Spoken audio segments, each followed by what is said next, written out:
E começando a revisão dos episódios 478 e 479.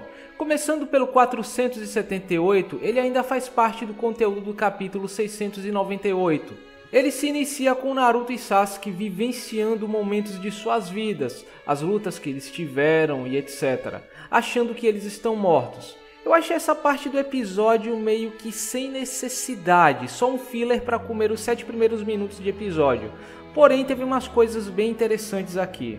Tem um momento que o Sasuke se compara ao Naruto, dizendo que como Uchiha, ele era odiado pela vila e tratado como estranho. Mas na verdade, isso foi uma bela gafe da Pierrot. O Sasuke era rejeitado como órfão e último integrante dos Uchihas. As pessoas sentiam dó dele, mas não se importavam com ele. Ele era só um coitado que perdeu o clã numa tragédia. Ninguém queria adotá-lo ou se aproximar dele. Ele era rejeitado nesse sentido, pois de resto ele era elogiado e invejado por todos. A parte canônica do episódio começa quando Sasuke acorda do lado do Naruto, estando os dois gravemente feridos e com risco de morrerem de hemorragia. E o Sasuke pergunta por que do Naruto ir tão longe por ele. Ele tinha ganhado poderes para entrar na escuridão e cortar todos os seus laços. E naturalmente todos tentariam cortar seus laços com ele, só o Naruto que nunca tentou. E o Naruto em resposta simplesmente diz: "Porque você é meu amigo." E o Sasuke lembra de todos os momentos onde ele diz a mesma coisa e pergunta qual o significado disso para ele afinal. E o Naruto responde que não sabia explicar direito, mas quando via o Sasuke enfrentando tudo aquilo sozinho e se ferrando, ele também se machucava. Isso o feria por dentro e ele não conseguia ignorar essa dor. E sendo sincero, eu acho que nos dias de hoje a palavra amigo vem perdendo seu significado, principalmente no Brasil, onde as pessoas têm um hábito quase que cultural em tirar proveito das outras e só pensar em si mesmas. Porque amigo não é aquele pessoal que vai com você pra baladinha pra zoar, é aquele que está ao seu lado para o que der e vier, nos momentos alegres ou tristes, aquele que sofre suas perdas junto com você. Aquele que vai tentar te ajudar nos momentos difíceis, mesmo que você ache que não precisa de ajuda. Aquele que nunca se esquecerá de você, que nunca te abandonará quando você precisa. O amigo é como um irmão que não compartilha o seu sangue. E se tem uma coisa que eu aprendi nessa vida é que são nos momentos mais difíceis que você descobre quem são os seus verdadeiros amigos. E ter uma amizade de verdade é como ter uma família postiça. É uma pena que esse conceito está se perdendo nos dias de hoje, né? Cada vez mais é a lei do cada um por si. Mas eu posso garantir para vocês que nesse momento muitos queriam ter o seu Naruto, entre aspas, né? Um amigo de verdade para tirá-los do fundo do poço, do qual eles não conseguem sair sozinhos. Agora, voltando à programação normal, a partir desse momento, Sasuke começa a revelar que se sentia semelhante em relação ao Naruto. Ele conta que sabia que o Naruto era sozinho, via as travessuras dele tentando de tudo para criar laços com alguém, e isso fazia lembrar de sua família. Ele se sentia aliviado, mas ao mesmo tempo achava que isso era uma fraqueza. Ele treinou duro para fugir dessa fraqueza, entre aspas, mas quando ele acabou ficando no mesmo time que o Naruto, voltou a pensar em sua família. Vendo o crescimento do Naruto em tentar superá-lo, começou a vê-lo como um rival. E com o tempo começou a ver o time 7 como sua nova família. E por isso, quando ele via o Naruto sofrendo, ele também sentia sua dor. Mas apesar disso, quando ele viu que o Naruto estava ficando cada vez mais forte e o superando, ele não podia deixar isso quieto. E nesse momento um flashback do encontro deles na ponte acontece, onde o Naruto confessa que tinha inveja do Sasuke, fez dele o seu rival, o seu objetivo, queria ser forte e incrível como ele. Algo que o Naruto, de certa forma, já tinha confessado na luta do Classic. Mas o Sasuke disse que era o contrário. Ele tinha inveja do Naruto. O Naruto possuía uma força que ele não possuía. E assim como Itachi, ele sempre esteve à sua frente. Eu imagino que essa força da qual o Sasuke se refere não é o nível de poder do Naruto ou do Itachi, mas a perseverança dos dois, além da força de vontade e da coragem que o Sasuke nunca teve. O que o Sasuke fala aqui se liga perfeitamente com o que o Naruto fala na luta deles do Classic. Só que lá foi o lado do Naruto em relação ao Sasuke, e aqui é o lado do Sasuke em relação ao Naruto. E os dois lados obviamente se completam.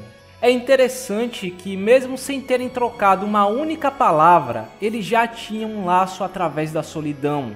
O Sasuke foi realmente o primeiro laço que o Naruto teve, mesmo que indiretamente. E o Naruto foi a primeira pessoa que fez o Sasuke se esquecer um pouco de sua vingança e lembrar dos tempos felizes com sua família. É até irônico que para ambos o time 7 era como uma família. O Sasuke era a figura fraterna que o Naruto nunca teve, e o Naruto era aquele que sempre esteve à frente do Sasuke, o fazendo lembrar do Itachi. O que nós vimos aqui foi o Sasuke de verdade. Ele sempre esteve fugindo de quem ele é de verdade, do que realmente estava em seu coração. Ele sempre teve esses sentimentos pelo time 7, ele sempre viu o time 7 como uma família, e o melhor exemplo disso foi na luta contra o Killer Bee, onde ele lembra do time 7 ao ver o time Taka todo acabado. E por isso ele precisava apagar esse laço, pois esse laço sempre estaria lá martelando na cabeça dele, o fazendo lembrar de sua família e expondo o que ele considerava uma fraqueza. E acho que justamente por isso o Sasuke sempre se fechou, o Sasuke sempre foi antissocial, ele sempre evitou criar novos laços.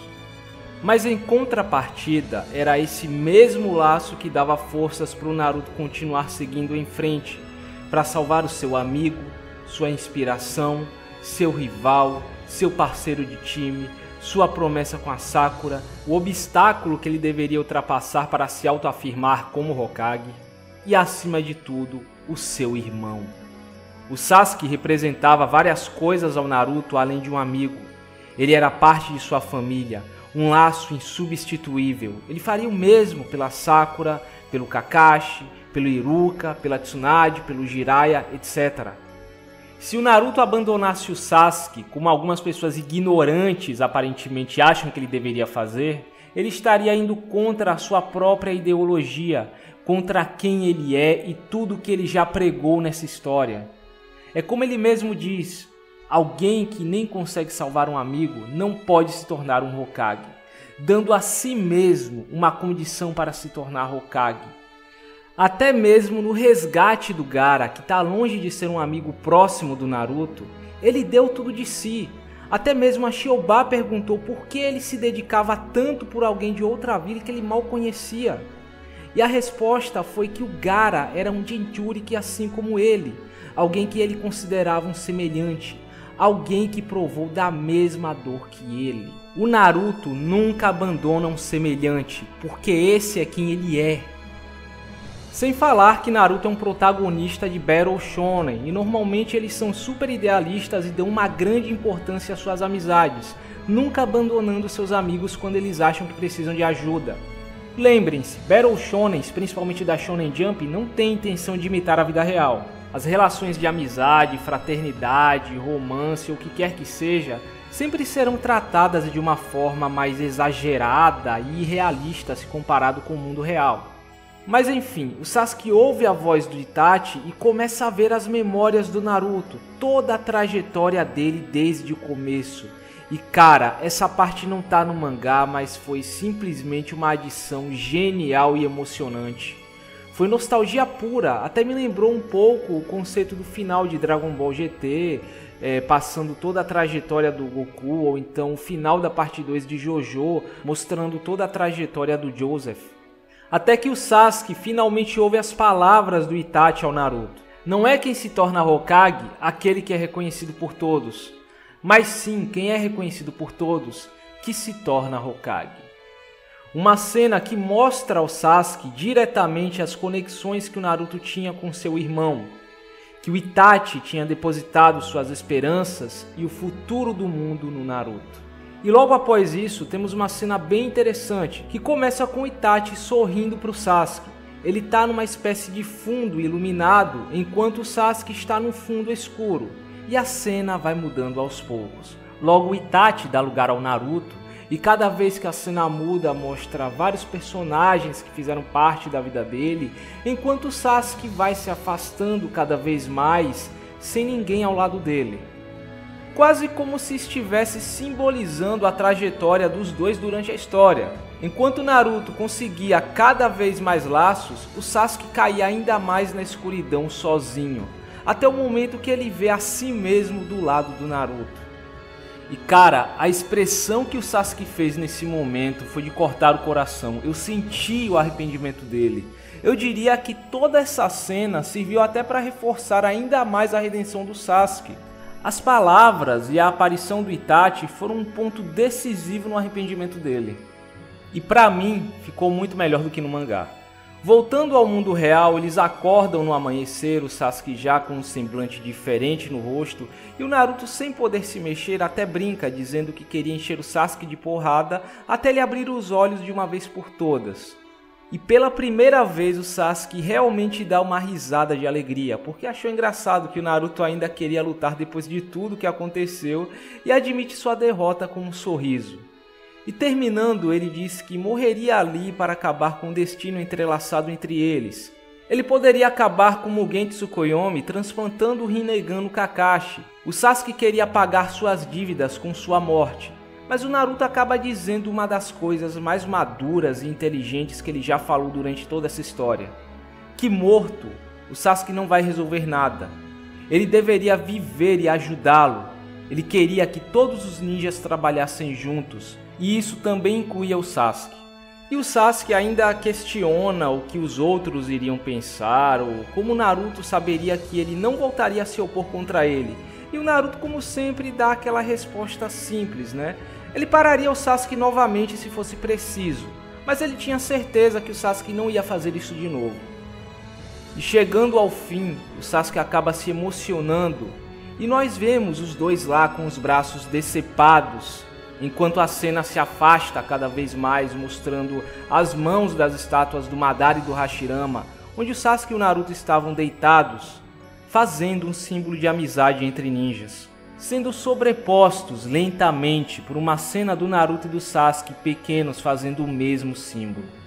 E cara, esse episódio foi simplesmente maravilhoso. É muito bom ver a Pierrot colocando um certo esforço no conteúdo restante. Às vezes, muitos flashbacks podem irritar, mas esses eram apropriados para o momento. Eles realmente conseguiram passar a emoção e o clima de um verdadeiro final aqui. Eu dou meus agradecimentos ao Toshiwaki Tsuru, o diretor de animação responsável por esse episódio e também o responsável por essas épicas adições. Vocês devem ter percebido que foi bem difícil fazer a revisão desse episódio. Ele me emocionou mais do que eu imaginava. Toda hora eu estava levantando para respirar fundo, enxugar as lágrimas. Realmente foi bem complicado gravar nessas condições. Porra, cara, é foda mesmo. Foi como se todos os mais de 10 anos que eu acompanho o Naruto passassem pela minha cabeça como um flashback. É muito difícil segurar a emoção. Eu achei que eu não iria sentir isso depois do final do mangá, principalmente por já conhecer o conteúdo, mas não tem jeito, né? Agora vamos ao episódio 479. Ele começa com a Sakura achando Naruto e Sasuke, e enquanto ela está curando seus ferimentos, o Kakashi os observa lembrando de como eles eram antigamente, vendo que eles voltaram a ser o time 7. Em seguida, o Sasuke começa o seu monólogo. Ele estava pensando sobre o que o Naruto tinha dito a ele, que quando eles estavam juntos, o Naruto se perguntava se era assim que era ter um irmão. E agora o Sasuke finalmente sabia o que ele queria dizer, porque ele também se sentia da mesma forma. E só de ouvir o que o Sasuke fala, eu não consigo aceitar, minha cabeça não consegue assimilar como tem gente que vê a relação entre o Naruto e Sasuke com maldade. Como? Chamando de viadagem e coisas do tipo. Afinal, onde está a conotação sexual e homoafetiva para fazer esse tipo de afirmação? Quer dizer que se o Sasuke fosse mulher e o Naruto tivesse feito o mesmo, seria visto de forma diferente? Qual o problema em o Naruto se preocupar, sofrer e pensar todos os dias em alguém tão importante em sua vida? Como eu falei acima, o Sasuke representava várias coisas ao Naruto, e de quebra ele tinha traído a vila e se juntado ao inimigo. Como vocês acham que o Naruto ficaria numa situação dessas? Será que o Naruto está tão errado em ficar arrasado e dar tudo de si para tirar essa pessoa do caminho errado? Ninguém tá lembrando que o Jiraiya fez o mesmo pelo Orochimaru? Até por mais anos que o Naruto, com a única diferença que ele desistiu no final das contas? Será que o laço de amizade e fraternidade entre duas pessoas, o amor ao próximo sem segundas intenções, é algo tão descartável e sem significado hoje em dia? Como alguém pode ser tão frio, ter uma mente tão simples e caráter tão questionável para encarar a relação deles com maldade? Talvez seja muito fácil julgá-los quando você não passa por uma situação semelhante, com um amigo próximo ou um irmão perdido no mundo das drogas, por exemplo. Felizmente eu nunca tive esse problema na minha família, mas eu conheço algumas pessoas que tiveram. Claro que o mundo real é muito mais complexo do que um anime ou um mangá. O que você pode fazer ou até onde você pode ir por uma pessoa tem limites. Porém, se essa pessoa é realmente importante para você, você fará tudo o que estiver ao seu alcance para tirá-la desse caminho. Enfim, eles desfazem o Mugen Tsukuyomi juntando as mãos para fazer o selo do rato, todos são libertados e o monólogo do Sasuke vai seguindo. Interessante que eles cortaram uma parte do monólogo em que o Sasuke diz: "Minha jornada me levou a todos os cantos do mundo, e eu sempre me via lembrando disso. Quando nós éramos crianças, solitárias e famintas por amor, encontrando nada além de um mundo cheio de ódio."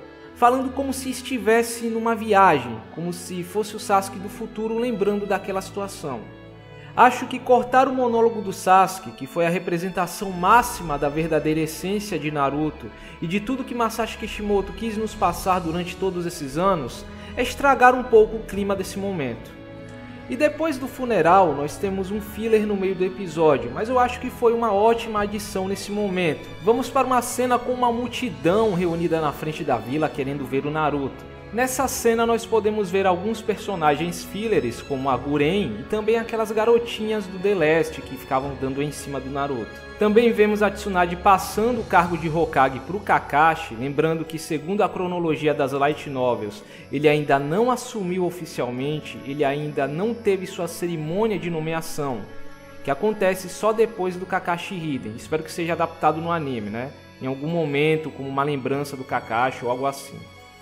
Em seguida, o Naruto se encontra com o Bi, o Raikage, o Gaara e fala sobre o braço de células do Hashirama que a Tsunade estava fazendo e também sobre a situação atual do Sasuke, mostrando que o Sasuke estava preso com uma camisa de força e os olhos vendados. Que inclusive foi uma cena bem interessante. Eu sempre me perguntei o que é que tinha acontecido com o Sasuke após a guerra, se ele tinha sido punido de alguma forma. Nós também vemos a situação do Gai, que teve sua perna destroçada e vai ficar inválido para sempre. Aí alguns de vocês devem estar se perguntando, a Tsunade não podia criar uma perna com células de Hashirama para o Gai? Podia, mas lembrem-se que nem todo mundo é compatível com as células do Hashirama. É só lembrar do Yamato, que foi o único sobrevivente entre 60 crianças que receberam células do Hashirama. Sem falar do controle de chakra necessário para mantê-las sob controle, como foi citado na luta contra o Danzo. E também conhecendo a personalidade do Gai, mesmo que exista alguma forma de fazê-lo voltar a andar, é bem possível que ele prefira ficar desse jeito. Ele continuaria superando suas dificuldades e seria um ninja mesmo preso numa cadeira de rodas. Agora chegamos ao momento que eu achei mais interessante nessa adição. O Naruto é levado até uma sala de aula, só que no caminho ele diz que ouviu falar que o Shikamaru virou assistente do Hokage, mas uma clara referência a Kakashi Hiden, onde o Shikamaru é um dos assistentes do Kakashi. Até que eles entram na sala de aula e o Naruto descobre que o Kakashi é o novo Hokage. O Kakashi surpreende a todos conferindo o título de Chunin ao Naruto, só que não. Antes disso, Naruto precisaria estudar, aprender a liderar e assumir o comando, pois mesmo sendo auxiliado pelo Shikamaru, ele precisaria do mínimo de conhecimento. O Naruto se acaba de estudar até o anoitecer e o Iruka diz que em mais 2 anos ele conseguiria virar um Chunin se mantesse esse ritmo, né? Mas tem um ponto que vale comentar aqui. Segundo o Hetsu no Sho, uma espécie de databook que saiu junto com o lançamento do The Last, o Naruto ainda era classificado como Genin durante os eventos do The Last, E durante uma entrevista que o Kishi deu logo depois da estreia do The Last nos cinemas, ele confirma que o Naruto se tornou Hokage ainda como Genin. Deixarei o link da entrevista na descrição do vídeo, só que está em inglês. Ou seja, o Naruto pulou diretamente de Genin para Hokage, o que não está errado, pois em momento algum da história é especificado que o cara precisa se tornar Chunin para se tornar Hokage. Ele só precisa ter o necessário para se tornar Hokage.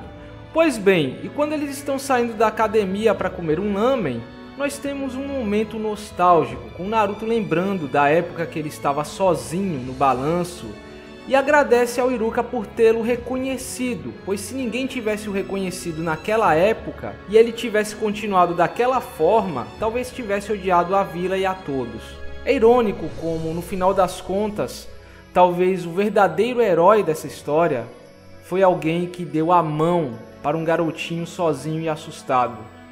Bom, em seguida, o Sasuke é libertado graças à ajuda em liberar o Mugen Tsukuyomi, a influência do Kakashi como Hokage e o apoio do Naruto, que se tornou a figura principal do final da guerra.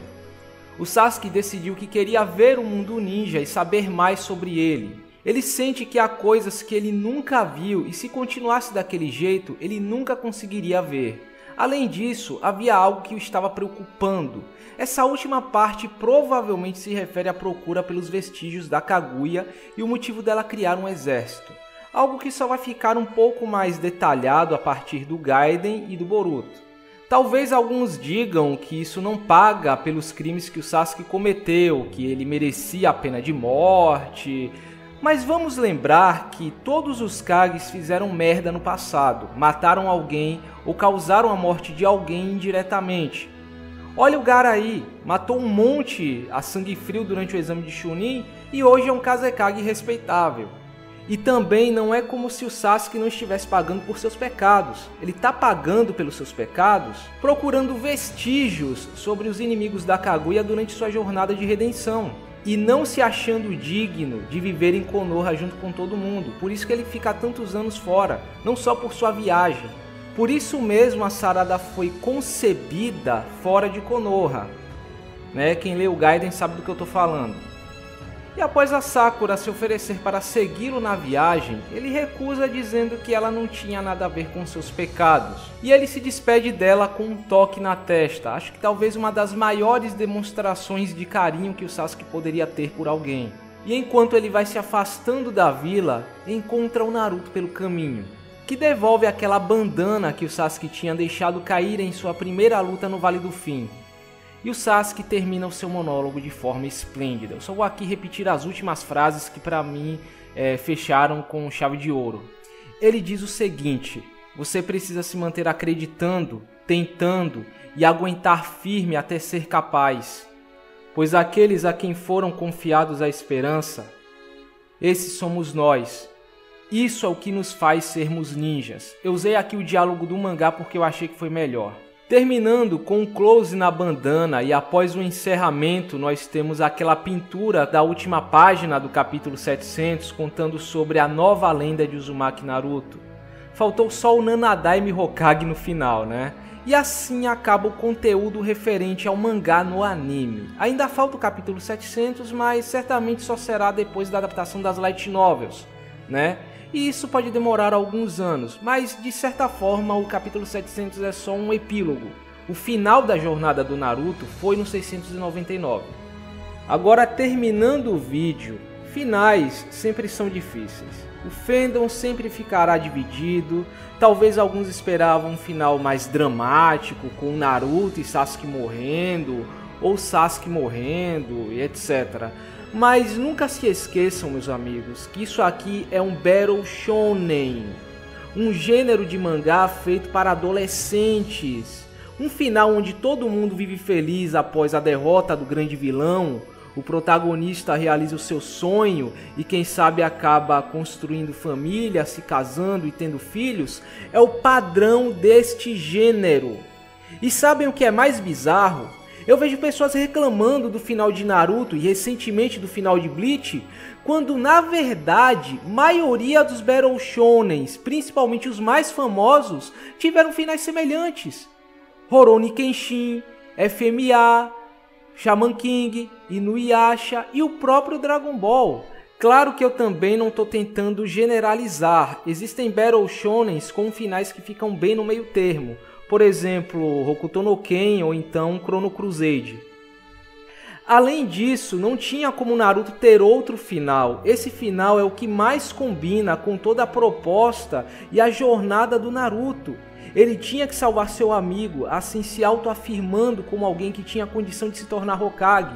Ele tinha que se tornar Hokage e cumprir todas as promessas que ele fez. Ele tinha que se casar, ter filhos, ter uma família. E ser feliz como provavelmente nunca tinha imaginado quando era apenas um garotinho triste e sozinho sentado no balanço. As tragédias já tiveram seu lugar nessa história. O fim tem que ser marcado pela conquista, pela compensação por tudo que o Naruto passou, por toda a dor, solidão, preconceito e perda. Não existe um final mais significativo para essa história do que esse. Talvez em outra história, em outro mangá, um final como esse não fique tão legal assim. Mas em Naruto ficou perfeito. O que vimos no capítulo 700, que ainda não foi adaptado para o anime, é a resolução de todo o sonho do Naruto. É muito mais aceitável que vocês reclamem do arco onde esse final aconteceu do que do final em si.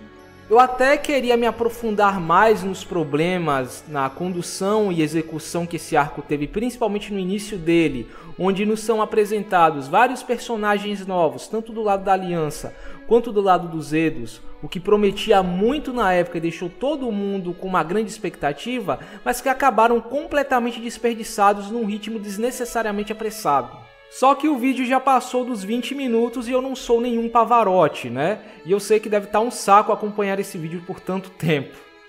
Mas só vou dizer que o meu problema com a guerra se resume ao começo dela e o potencial desperdiçado nesse começo. A partir do momento que o Itachi aparece, dá um sermão no Naruto e a história vai seguindo, eu acho que a guerra tomou o rumo que realmente estava programada para ter. Aqui tivemos grandes revelações como a identidade do Tobi, momentos épicos como quando a Aliança chega e trabalham juntos com o Naruto para deter o Jubi, ou quando o Gai usa o 8º portão para enfrentar o Madara, momentos tocantes como quando o Kabuto conta a sua história, grandes surpresas como quando os Hokages são invocados, um vilão imponente, carismático e memorável como Madara, e as maiores demonstrações de estratégia e trabalho em equipe que Naruto já teve, como em vários momentos dessa guerra. Esse arco foi longe de ser perfeito. Eu mesmo não acho que foi um bom arco para se encerrar Naruto, mas eu também não o considero uma merda. Não podemos ser 8 ou 80, pois se por um lado esse arco teve momentos questionáveis e decepcionantes, por outro, ele teve momentos épicos e memoráveis.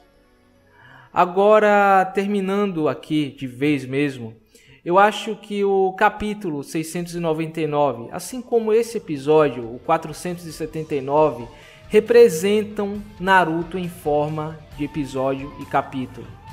Apesar de Naruto ser um Battle Shonen, o foco dele não são as lutinhas, poderzinhos ou outros personagens e o mundo ninja. Diferente do que muita gente acha, cara, o verdadeiro foco de Naruto é o drama, a vida e a jornada de Naruto e Sasuke.